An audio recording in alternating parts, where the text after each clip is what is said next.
نحمده ونصلي على رسوله الكريم أما بعد فأعوذ بالله من الشيطان الرجيم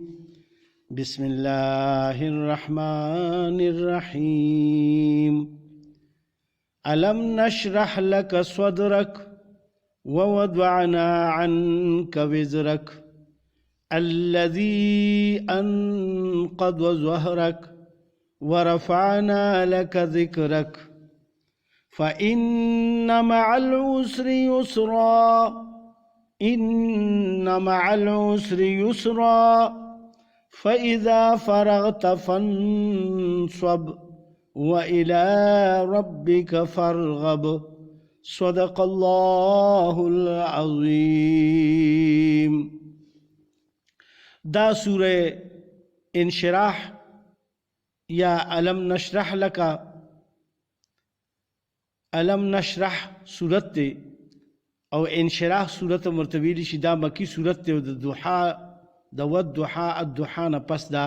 نازل کردے اللہ سبحانہ وتعالی.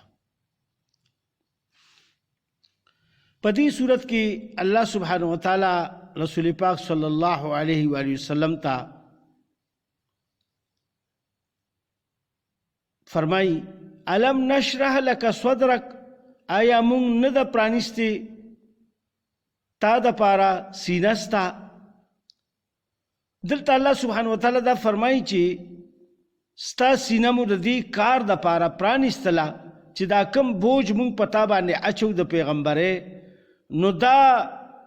د اوچتولو د پارا د دې سینه مونږ تا د پارا پرانیستله. څنګه چې ګوره د دنیا کې سړی یو غټ کار شروع کوي د په ذهن په سینه کې په زړه کې ډیر زیات سخت بوج وي د په سینه کې ډیر زیات بوج وي او هر وخت دا وایي چې یاره دا به زه څنګه شروع کوم او چې بیا شروع کی نو په ابتدا کې هغې کې ډیر زیات یعنی سختۍ وي نو هغه سختۍ د برداشت کولو قوت په هر چا کې نی په نیمه کې هغه کار پرېږدي. لہذا اللہ سبحانہ وتعالی چې کم بار د نبوت پیغمبر علیہ الصلوۃ والسلام تا ورکو نو هغه ډیر یو لوی بوجو نو د هغې دپاره الله پاک د سینه کولو کا. او بل دا چې رسول پاک صلی الله علیه وسلم د نبوت نه مخکې څنګه مونږ ذکر کړی دی مخکې صورتونو کې په ابتدایي صورتونو کې چې د رسول الله صلی الله علیه وسلم به هر وخت پریشان او په ذهن او په دماغو باندې به ډېر زیات بوج و چې دا کم د کفارو دا دغه به یې کته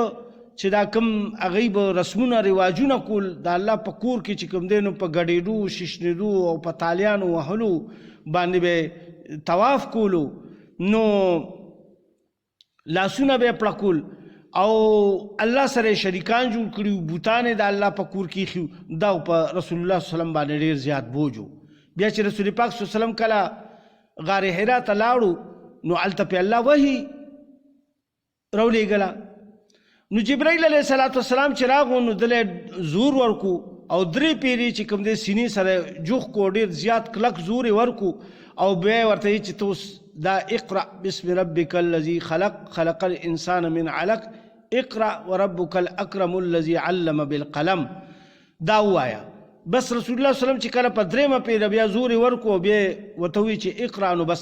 بیا شروع شو رسول پاک صلی الله علیه وسلم. خو د هغې نه پس چې راغو نو په هغه باندې بیا دومره سخت بوج و چې د هغې د وجې نه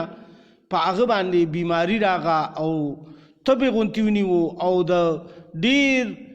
یری او د زور د وجې نه د جبرائیل علیه السلام چې کوم دی نو هغه رپېدو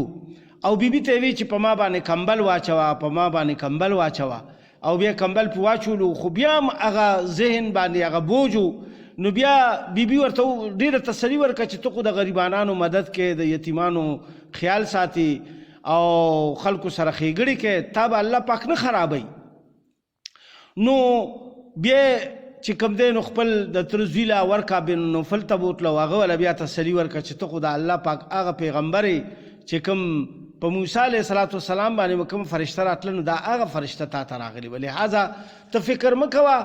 او ته الله پاک پیغمبري درکه او کاش چې زه تر هغه وخته ژوندی وي چې کوم وخت کې به دا خلق ته د دې مکې معظمې نه وباسي. نو په هغې سره دته لږه تسلي میلاو شوه. خو ولې چې بیا کله ډېرې مودې پورې دا وحي سلسله بنده وه، تقریبا څه کم 3 کالو پورې، 2.5-3 کاله پورې بیا د وحي سلسله بنده وه. او بیا چې کله جبرائیل علیه السلام د اسمان په کنارو باندې ولیدو نو بیا پې هغه شانتې چلو شو، هغه شانتې رپېده پې راغه او ساړی کېدو او بیا وی چې په ما باندې کمبل واچوه. بیبي ته وی نو دا په دویمه پیره د هغې شدت لږ د هغه مخکیني په نسبت باندې لږ کم و. نو دا هغه ټول بوج طرف ته الله سبحانه وتعالی په دې صورت کې یعنی اشاره فرمایي. الله پاک فرمایي الم نشرح لك صدرك، آیا مونږ نه د پرانیستلې تا دپاره سینه ستا، یعنی دا د دې دین د کار دپاره مونږ ستا سینه پرانیستله او دا ډېر لوی بوج دی، عظیم الشان کار دی. لہذا د دې د کولو دپاره یعنی مونږه تا سره مدد وکړو. ووضعنا عنک وزرک، او مونږ لرې کړو له تا نه پیټې ستا. دا یو ډېر لوی بوج و. نو الله سبحانه وتعالی چې کله دا وفرمایل په دې سره رسول الله صلی الله علیه وسلم ډېر زیات بیا سپک ځان محسوسولو او ویې چې زما نه اوس هغه ټول بوج د ذهن نه او د سینې نه مې لرې شو. الذي انقض ظهرک،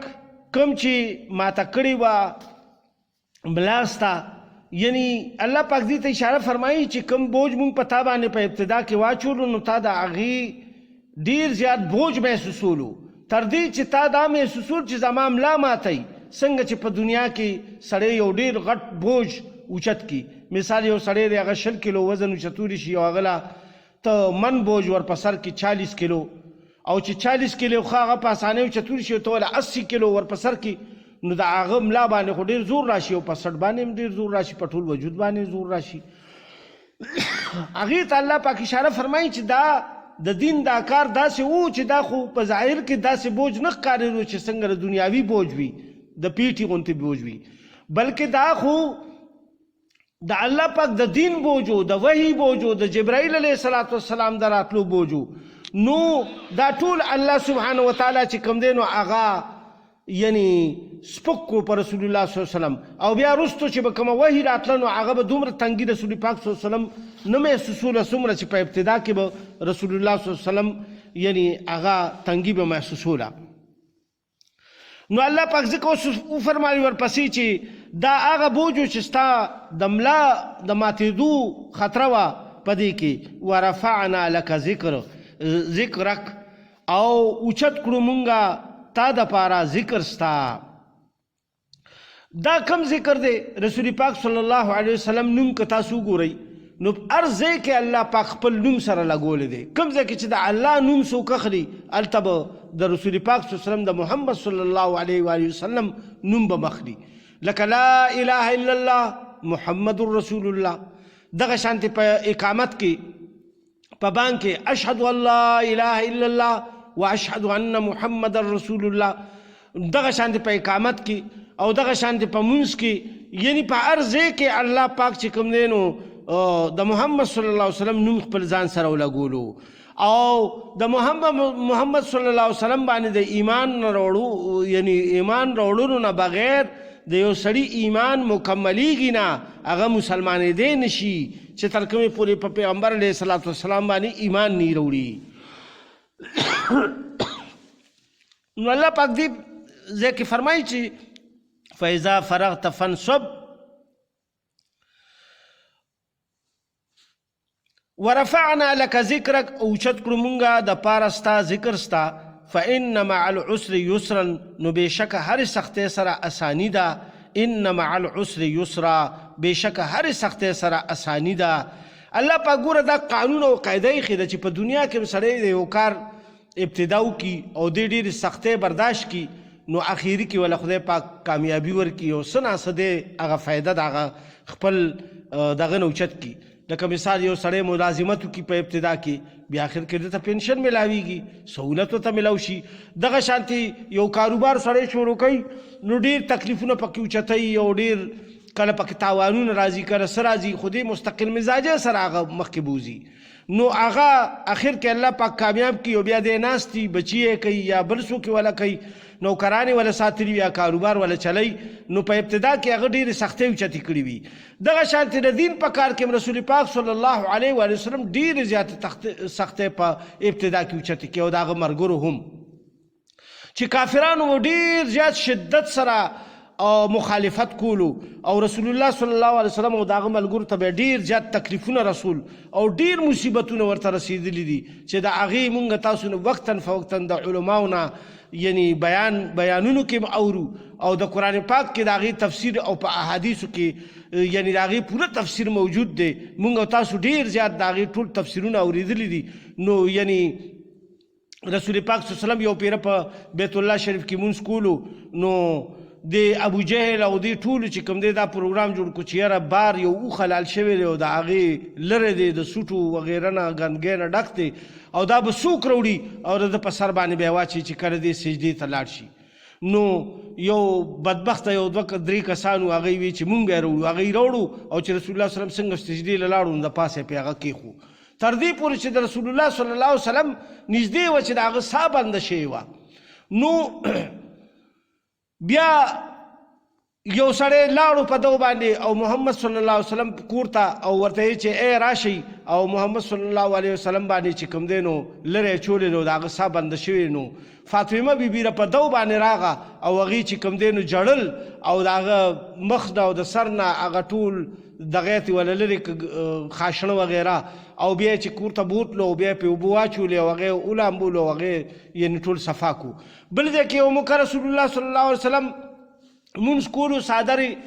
یعنی چې کوم دی ورسره پروت و څادر راوایشتو کفارو او هغې ولا په مری کې واچولو تاولو تر دې چې رسول الله صلی الله علیه وسلم سترګې دونه راووتې نو بیا پې څوک راغه او एकदम ورته ویل چې دا څه کوئ نو بس एकदम بیا یې پرېښو لاړ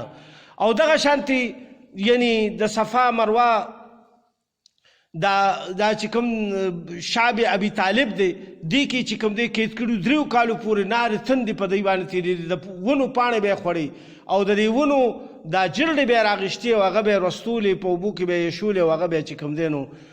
خوړې دغه شانتې او نه روټۍ وه نه دغه و هغه چې لږ غوندې څه خوراک کجورې مجورې وړې وې هغه خو بس په یو څو ورځو کې ختمه شوي او بیا دا لوږې په لوږې پې تېرېدې بشمانو به ورته جړل دغه شانتې طایف کې یعنی څومره خلکو په کاڼو باندې وویشتو دا ټول مصیبتونه او دغه رسېدلي نو دا هغه تکلیفونو طرف ته یعنی رسول الله صلی الله علیه وسلم ته الله پاک اشاره فرمایي چې دې ټولو تکلیفونو نه پس په تا باندې به راحت راځي او بیا الله پاک داسې یو وخت راوستو چې مدینه منوره او مکه معظمه او ټول عرب الله د رسول الله صلی الله علیه وسلم په وخت کې چې کوم دی نو هغوی مسلمانان کړه او اسلام په هغې کې خور شو نو دا هغه سختونه پس هغه اساني وه چې الله پاک په هغوی باندې راوسته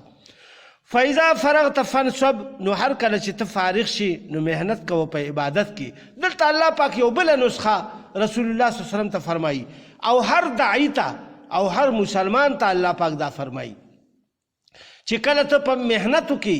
مشقتو کې که هغه دنیاوي وي او که دیني وي لکه یو سړی هغه دعوت کار کوي تبلیغ کار کوي نو دې چې اول نه دعوت کار ټوله ورځ وکړي نو د شپې به بیا دا نه چې په غفلت کې دی وده شي بلکې تهجد وله وپاسي مونځ به کوي الله پاک ته او ذکر به کوي خپل تسبیحات به پوره کوي د